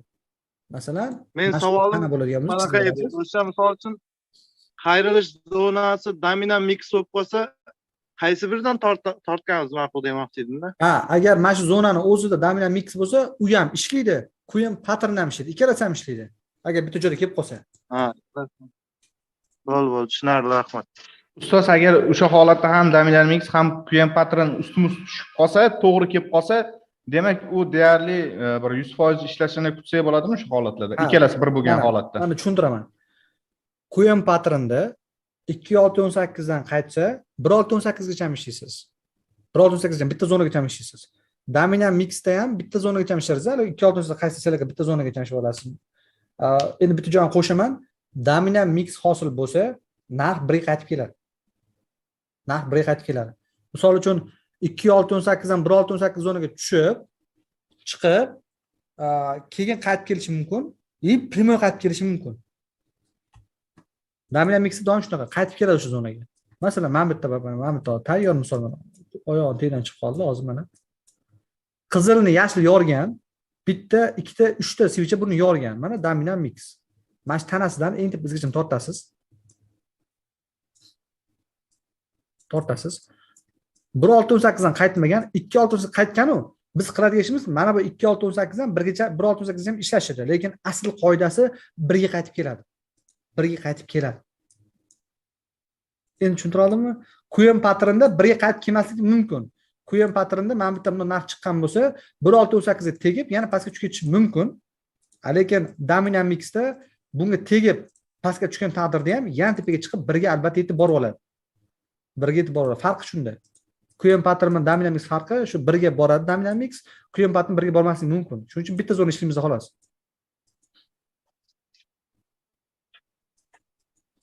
Savol beringlar ham bo'lsa. Fibonacci'ni maksimum faqat 1 ga bo'ladimi? Maksimum faqat 1 ga 1 ga boradi. 1 ga borgan tik profit bo'ladi, yopib borasiz. Yo'q. Bir zonani maksimum qo'yamiz, 0 zonani minimum qo'yamiz, shundaymi? Bir zona maksimum, bir zonani yorib o'tgan switchga qo'yasiz. Yorib o'tib yopilgan switch tanasiga. 0 zonani eng tepa zonasiga qo'yasiz. O'tgan safar tushuntirdimmi darsda? Dynamics yo'q, Coin pattern bo'yicha aytyapsizmi? Coin pattern bo'yicha.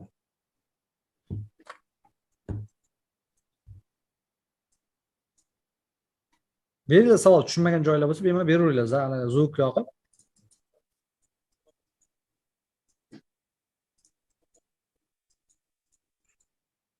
Yo'qmi savollar? Hozir bitta para aytaylik, o'sha para kirib, men Coin patternlarni tekshirib beraman. Coin patternlarni. Shuni qilaylik ustoz.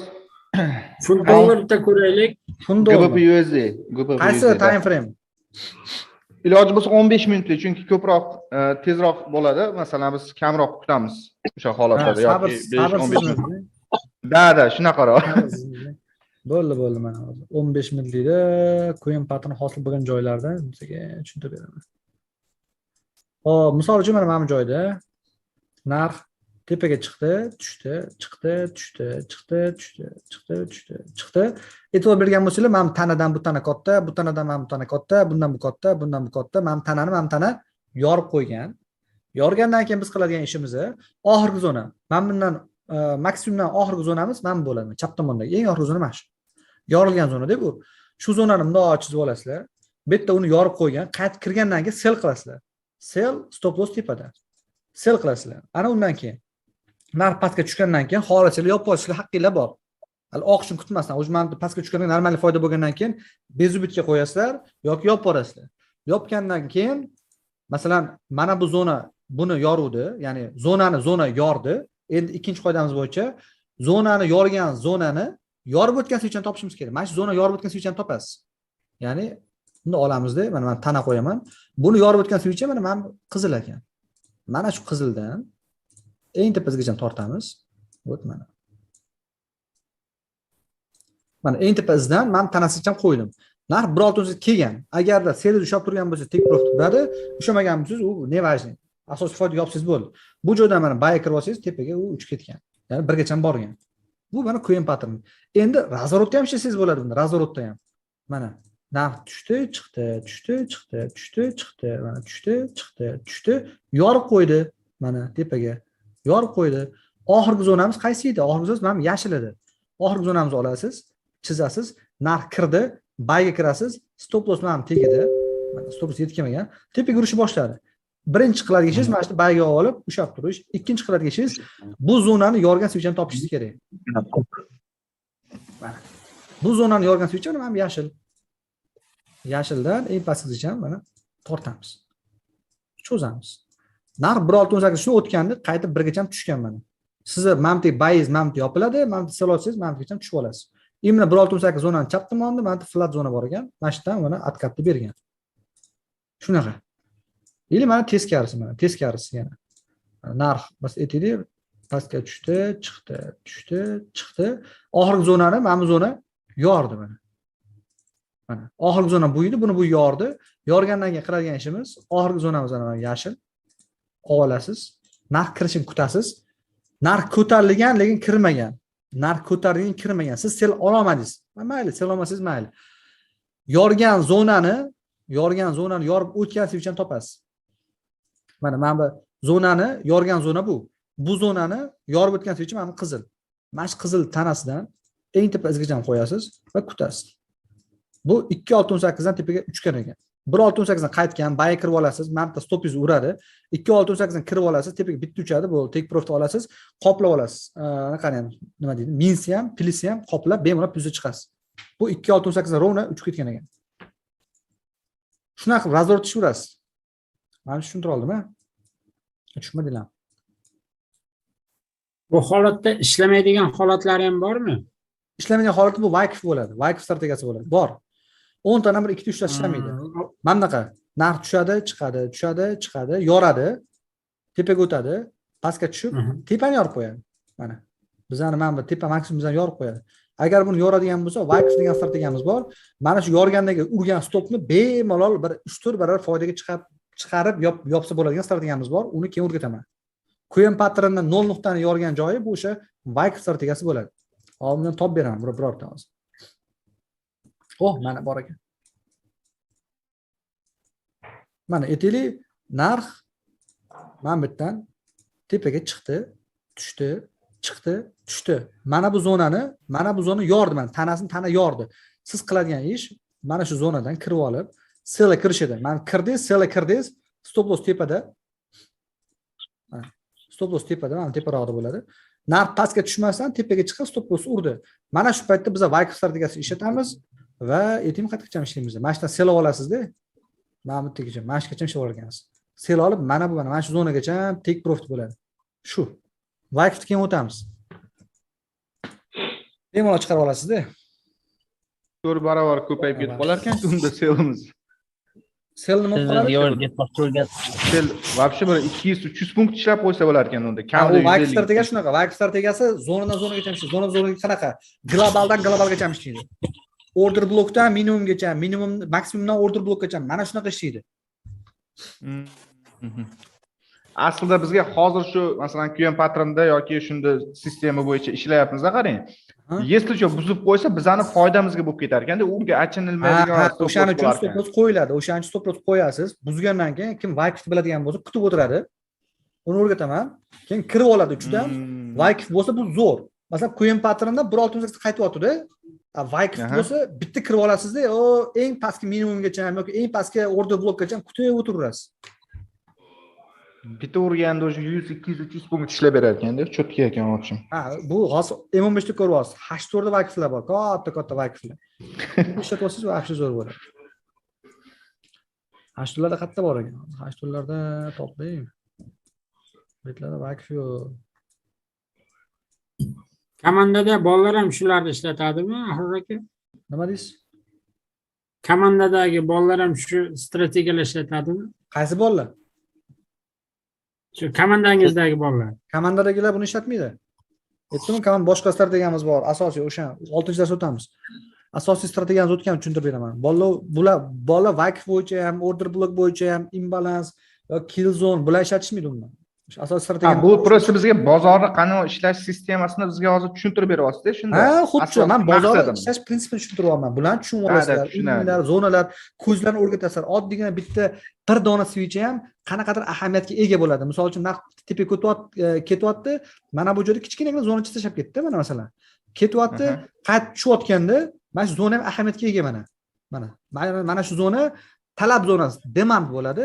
Narx tushayotganda mana shu demandda mana tepaga uchgan ham. Mana xuddi shunaqa narsani tushunib olsanglar bo'ldi. Yoki mana bu zona mana qaytgan, chiqqandan keyin buni yorib o'tib retest qilib ketyapti. Mana shu narsani tushunib olsanglar bo'ldi.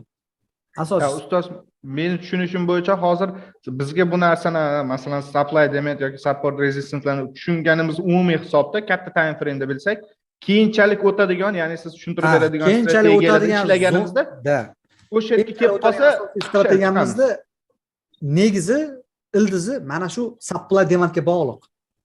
O'shaning uchun sizlarga shu narsa ko'zlarni ko'rib, Fibonacci va supply demand. Sizlar Fibonacci'ni mix bilan QM'da praktika qilasizlar, supply demandni ham QM'da praktika qilib, supply demand va Fibonacci bog'lab turasizlar. Keyin 6-darsda men shuni tushuntirib boraman. Keyin o'zi tushunib yetasiz o'sha narsaga. Tushunarli, rahmat. Masalan, men bitta ham 7-chi bor, mana masalan. Qaysidan GPU 4 soatlik. Mana shu 7-chi ham qachondir narx qaytib ketsa juda zo'r urin vazifasini bajaradi. Xudo kelsa, mana shu ketib qolishi mumkin. Mana shu 7-chi ham juda yaxshi urin vazifasini bajaradi. Har bitta 7-chi. Endi sizlar 7-chi deganingiz bitta dona switchani o'zi bo'ladimi o'rtada? Masalan, mana bitta ikkita zona bor. Bu ham bitta zona vazifasini bajaradi. Hop, birortasiga 7-chani bir kuchini ko'rsataman sizlarga. Mana masalan, mana bitta. Narx tushayotganda bitta yashil tashab ketdi, mana yashil. Narx tushib, kirib shu yashilga, keyin qulagan. Shunaqa ehtiyot bo'lasizlar mana shu. Bitta switch tashab ketsa, sal ehtiyot bo'lasizlar. Mana bitta switch tashab ketgan, narx qaytib kiryapti switchga, tepaga uchyapti. Ahror aka, bu drop bo'yicha ham bozordan misol ko'rsating. Drop bez drop? Da.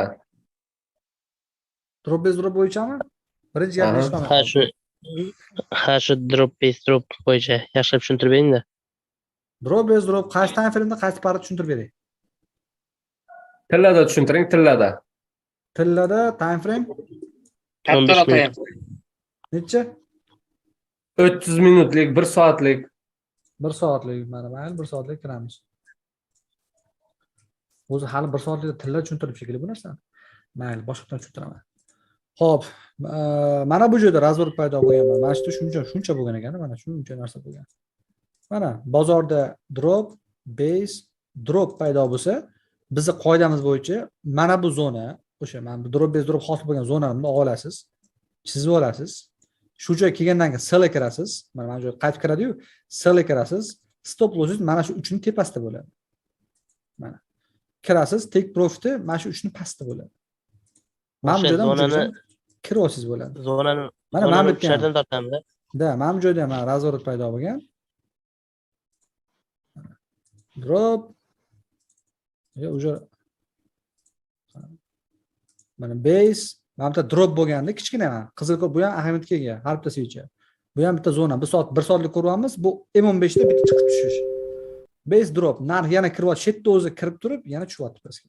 Drop, base, drop bo'lganda oraga shuna kiradi, narx chiqib ketaveradi. Yoki mana bu yerda razvorot paydo bo'ldi, mana bu yerda razvorot paydo bo'ldi. Drop, base, drop teskarisi. Razvorot paydo bo'lganda mana bu yerda narx chiqdi, tushdi, chiqdi. Biz qiladigan ish mana shu zonani olib olamiz. Mana narx qaytib kirgandan keyin buyga kirasiz. Stop loss mana bu 3 impact manba. Drop base drop 3 ni pastga qo'yasiz. Tepaga narx yurdi, mana bu yopasiz. Drop base drop. Mana bu ham narx bunda qayrildi. Mana bunda narx qayrilganda narx drop base drop. Mana tushganda ikkita zona mana ikkita switch bitta zona hosil qilgan. Mana shu zonani olib olasiz, chizasiz. Kirganda sell qilib olasiz, narx tushgan pastga ham yopib olishingiz kerak. Uzoq kutib o'tirmaysiz. Bu scalpingga yaxshi. Scalping asal Ahmad Danielni ko'rgan bo'lsangiz, Ahmad Daniel faqat drop base drop bilan ishlaydi. Ko'pgina bitim ochib yuboradi full marja bilan, keyin pastga tushgandan keyin yopib boradi. Shu sal apasni yura olgan. Bor pullarni kirmasligini maslahat beraman. Umuman bor pulni kirish kerak emas drop base dropga. Apasni joyi qayerda buni? Apasni joyi. Apasni joyi agarda stop turadigan bo'lsa, tepaga ozgina yuradigan bo'lsa, full marja kirgan bo'lsangiz, slip bo'lasiz.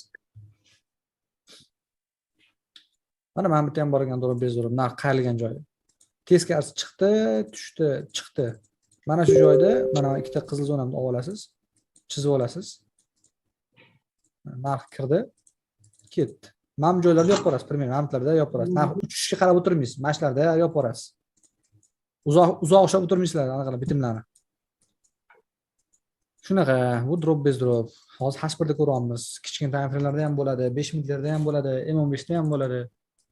Endi Ahror aka, bu agar drop base drop trend sellga ketyapti, o'sha yerdan drop base drop topyapsiz-ku, agar o'sha zonaga kirgandan keyin tepaga ketib qolishi ham mumkinmi? Trend bo'lishi mumkin-da. Bu bo'lishi mumkin. Trend sellga ketayotgan bo'lsa, sellga qidirmayman. Men trend o'zgarayotgan joydan topaman. Masalan, men bitta trend tepaga ketyapti, masalan, kichkina trendda, kichkina time frame'dagi. Tepaga bunday chiqayotganda, bu bitta yorib qo'ydi, trend pastga o'zgardi-yu. Kutib o'tiraman. Pastga o'zgargan kutib o'tiraman. Narx mana tushdi, chiqdi, tushdi. Drop, base drop. Qiladigan ishim mana bu zonani bunda chizib olaman. Yashil bo'lgan zonalar bor. Chizib bundoq qilib olaman. Narx kiradi, sellga kiraman. Take profit men pastda bo'ladi, ko'tarilgan joyida. Pastga tushdi, agar kimdir mana shu joyda yopmasa, mana uchib ketgan. O'shaning uchun pastga tushgandan keyin mana bu joyda take profit olish kerak. Ko'pchilik oqqandan keyin ancha oqadi bo'ldi, zo'roqda deb turib o'tiraveradi. O'sha narsa yomon. Yana bitta savol bor edi.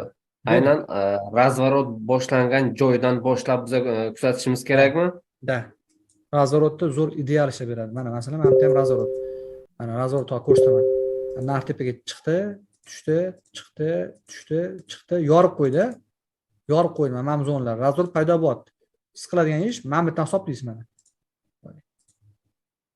Drop, base, drop. Va sizda hosil bo'lgan base mana bu zona mana yashilda. Mana shu zonani bunday chizib olasiz. Kirgandan keyin sell, mana bu joyga stop loss, juda ham qisqa masofa. Kirgandan keyin sell, take profit in pastda. Mana shu selllar pastga tushgandan keyin foyda olib qolish kerak. Bu razvorot paydo bo'ladi. Shunaqa.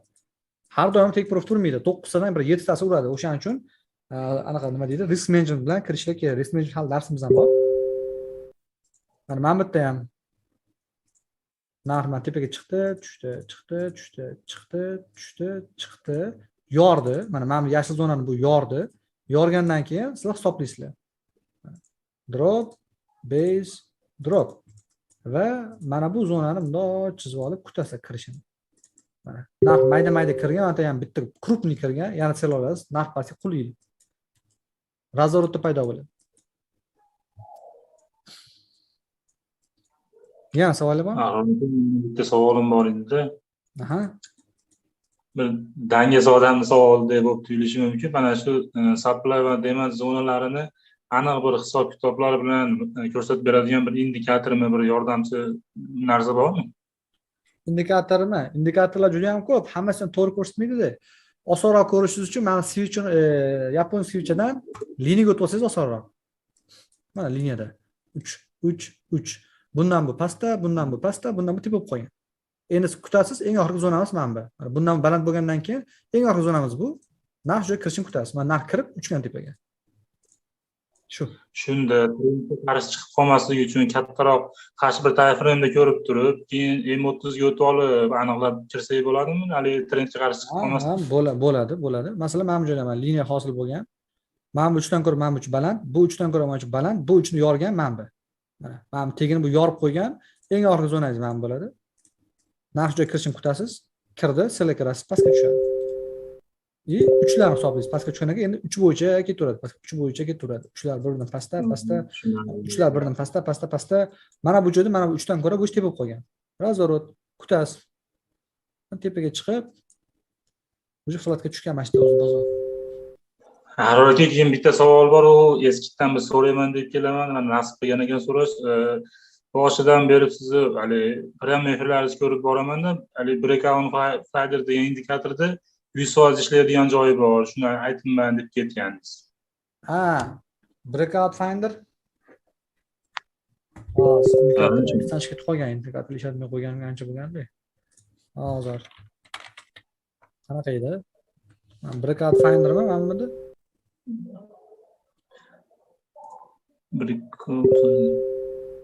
Shu hali yorib o'tgan zonani ko'rsatib beradigan, liniyani yorib o'tganini ko'rsatib beradi. Xullas, efirdagi hamma narsa noto'g'ri-da. Endi men hozir eslolmayman qaysini aytganimni.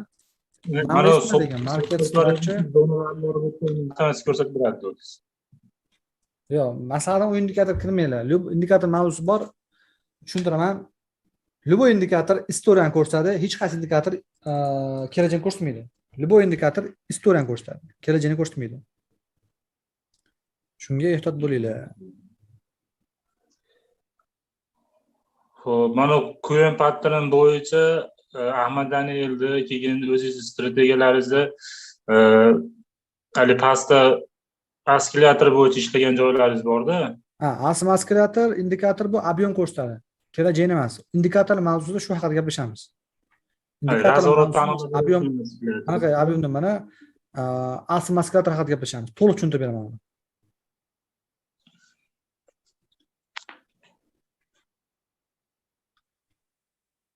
Ahror aka, menda bitta savol bor edi, lekin bu mavzudan tashqari.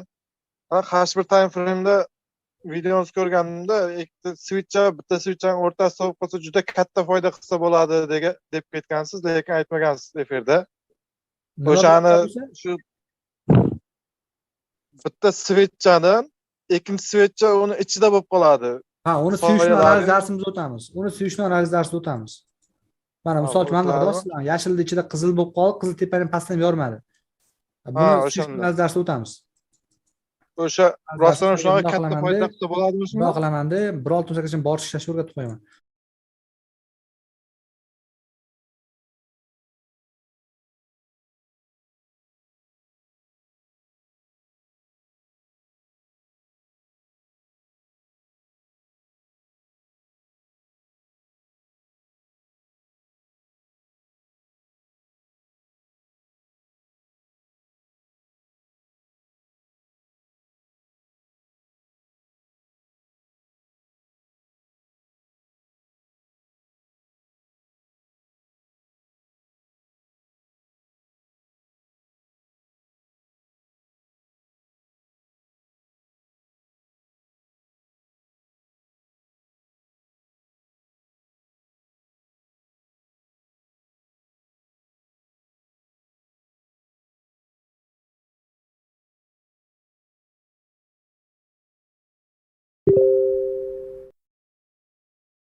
switch darsimiz bor, o'shanda o'tamiz. Switch darsini ancha o'tamiz. Switchlarni, boshqalarni qanaqa analiz qilinadi, mana shularni hammasi o'tamiz.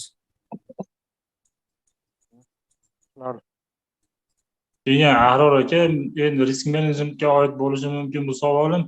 Mana bu tillodaga beradigan daromad bilan qolgan valyutalarda beradigan daromad har xil chiqadi-yu, o'shunda risk menejmentga qanday qilsak bo'ladi keyin?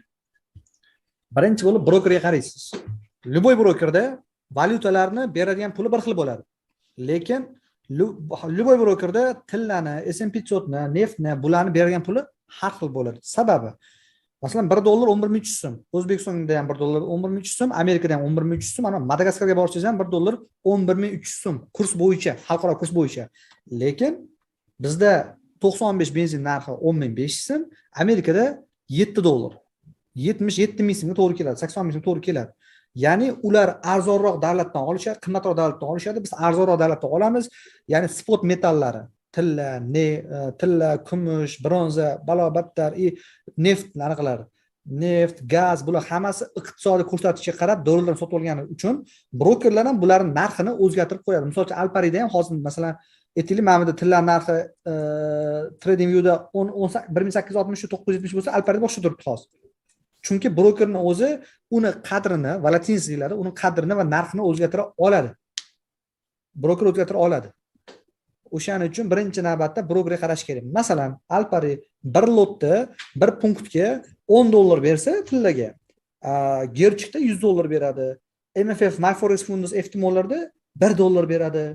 Anaqada LibertyXda $0.10 beradi. Uni qiymatini brokerlar qo'yadi. Siz oldin brokerda qiymatini bilib olishingiz kerak. Tillarning qiymati qanchaligini. Valyutaning qiymati bir xil bo'ladi. Ana undan keyin o'zi hisoblab ko'rasiz uni. Qaysi biri qanaqaligini o'zingiz solishtirib ko'rasiz.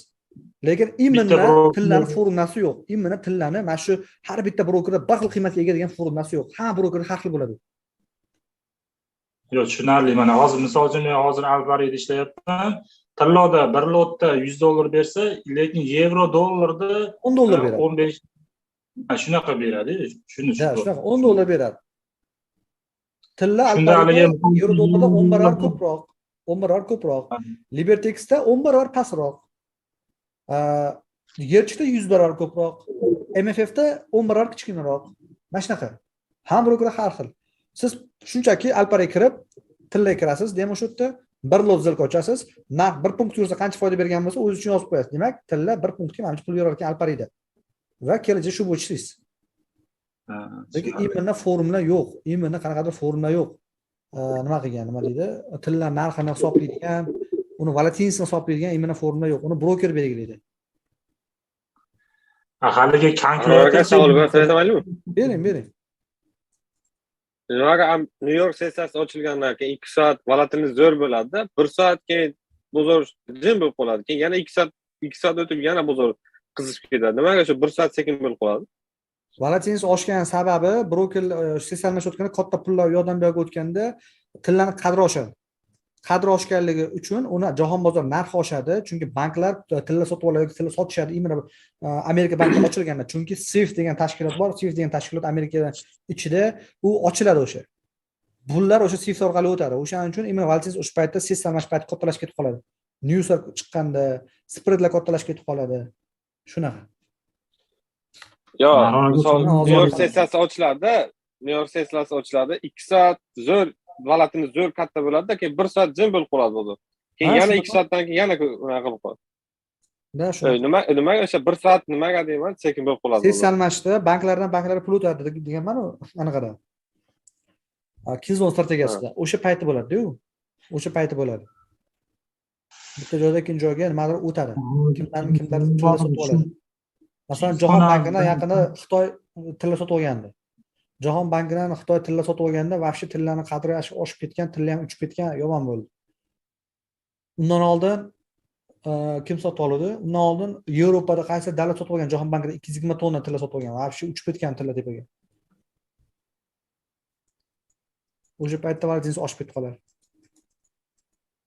Ahror aka, shu kill zona haqida, sessiyalar almashish haqida savolim bor edi. Shu kill zonadan tashqari aniq bir vaqtni, sessiyalar almashish vaqtini ko'rsatib beradigan saytmi, qanaqadir joy bormi? Ha, sessiyalar almashtiradiganmi? Saytmi? Sayt, shuni Google kirasiz. Forex Session Bricks deb yozasiz. Keyin saytlar chiqadi, o'shadan ko'rib olasiz. Forex mana Session Bricks. Session Brick mana. Sessiyalar buzilgan joyi yoki ruschada qidiring. O'zbekchada qidirsangiz o'zbekchada ham bor. Men xolislik gruppaga tashab qo'yaman. Yozgi vaqt bo'yicha, qishki vaqti yo'q menda, yozgi vaqt bo'yicha bor. Qishki vaqt 1 soat kechroq bo'ladi. Hozirlar gruppaga tashab qo'yaman. Ha, tashab qo'ysangiz yaxshi bo'lardi. O'zimiz 1 soatdan qo'shib Yaxshi bo'ladi, ustoz.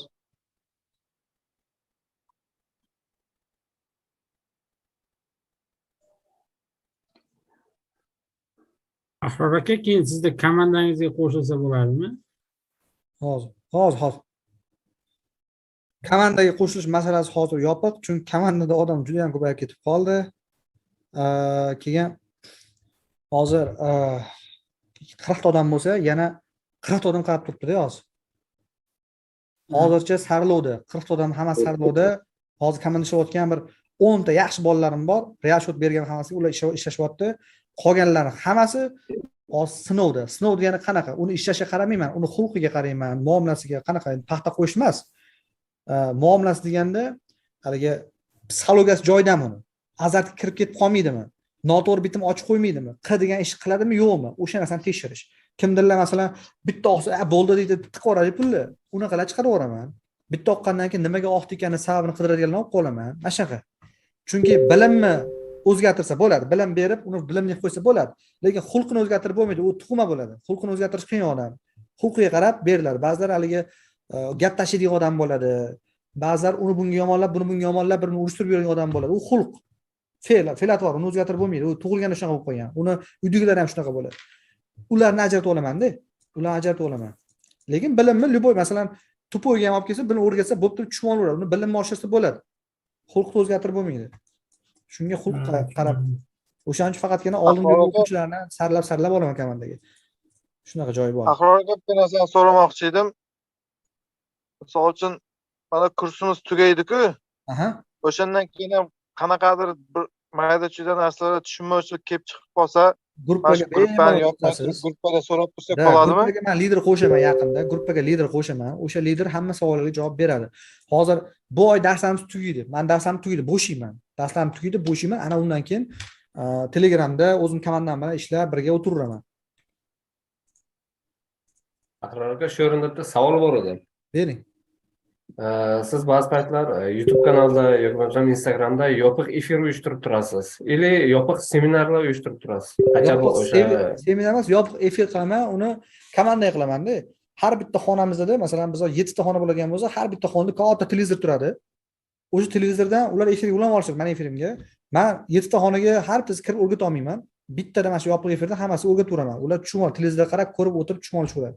Shunaqa yopiq efir bo'ladi. Shunaqa joylarga keyinchalik kurs oxirida bizga do'stlik bo'ladimi, yo'qmi?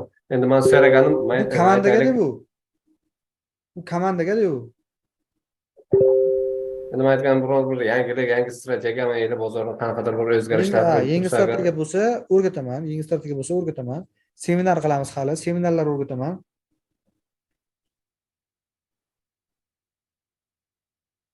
Ustoz, yana bir savol bor edi.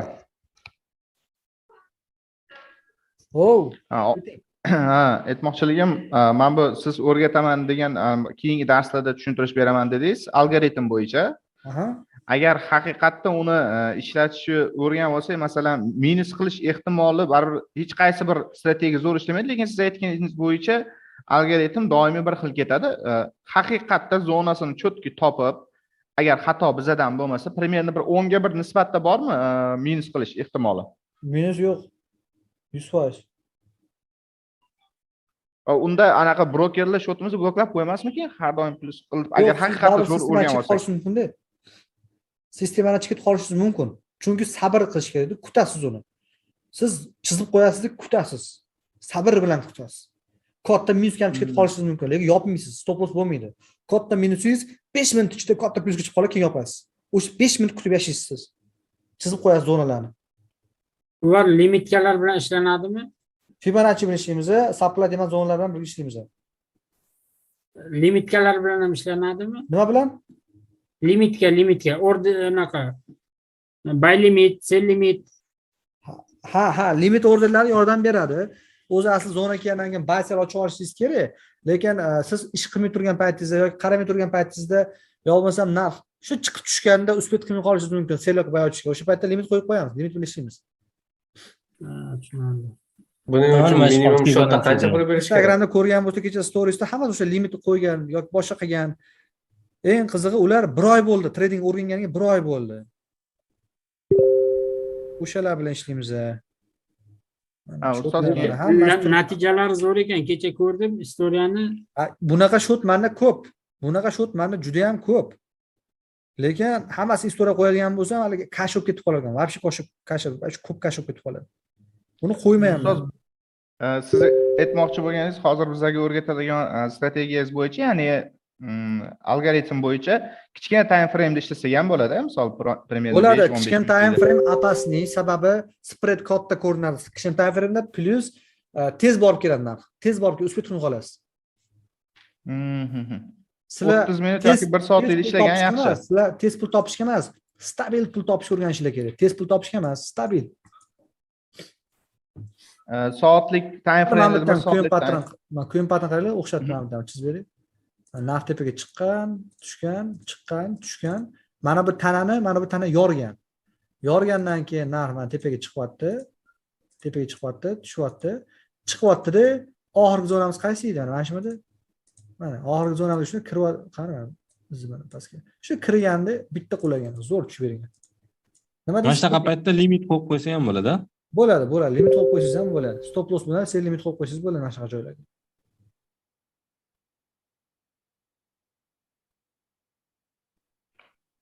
Ahror aka, keyin bu algoritm bo'yicha ishlashda depozit minimum qancha bo'lishi kerak? O'sha darsda gaplashamiz. Hozir faqatgina ko'yin patron va supply resistance, ya'ni supply demand mana shu narsalar haqida gaplashsak yaxshiroq bo'ladi. Chunki bu video saqlanib qoladi. Nariga mavzuni keyin o'tamiz. Bo'ldi, tushunarli. Rahmat ustoz kattakon. Bo'lmasam bugunga yetadi. Savollar bo'lsa yana bemalol. Men ko'ryapman, juda ham xursandman. Gruppada hamma tashyapti. Mix topgan, o'tgan, ishlagan zo'r ekan. Bo'tdi. Men xursandman bu narsadan. Xursandman.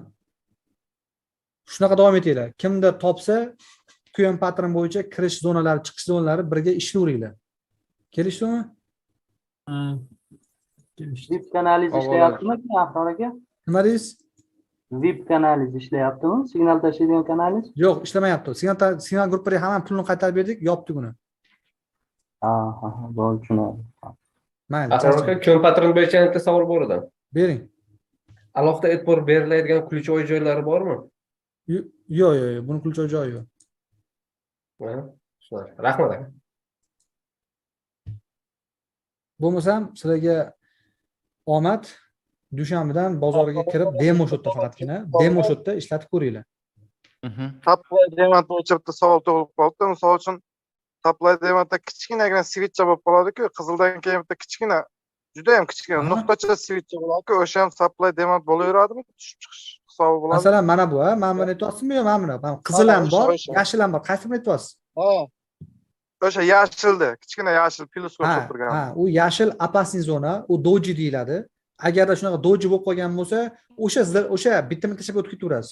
U ishlashi ham mumkin, ishlamasligi ham mumkin. Chunki masalan M5 ni ko'ryapman, M5 da doji bu M1 time frame da bitta chiqib tushdi degani. Chiqib tushdi degani. O'shaning uchun mana shunaqa holat bo'ldimi, o'sha anaqani nima deydi? Holatni o'tkazib yuborasiz. Kerak emas sizga.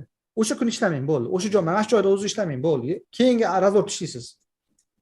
Ikkilanish bu men bilan o'xshaydi. Qizil, yashil bular o'xshaydi, lekin mana doji bo'lib qolsa, doji degani yulduz. Bu doji star yulduz bo'lgan. Yulduz bo'lib qolsa, u opasniy. Uni analiz o'tamiz.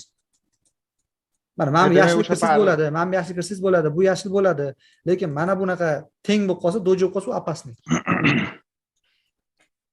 O'sha partiyada ishlamay qolarkanmiz, yaxshisi. Da, haliga postoyan pul qilish shart emas. Dam olib. Bo'lmasam bugunga ruxsat. Rahmat kattakon ustoz, salomat bo'ling, charchamang.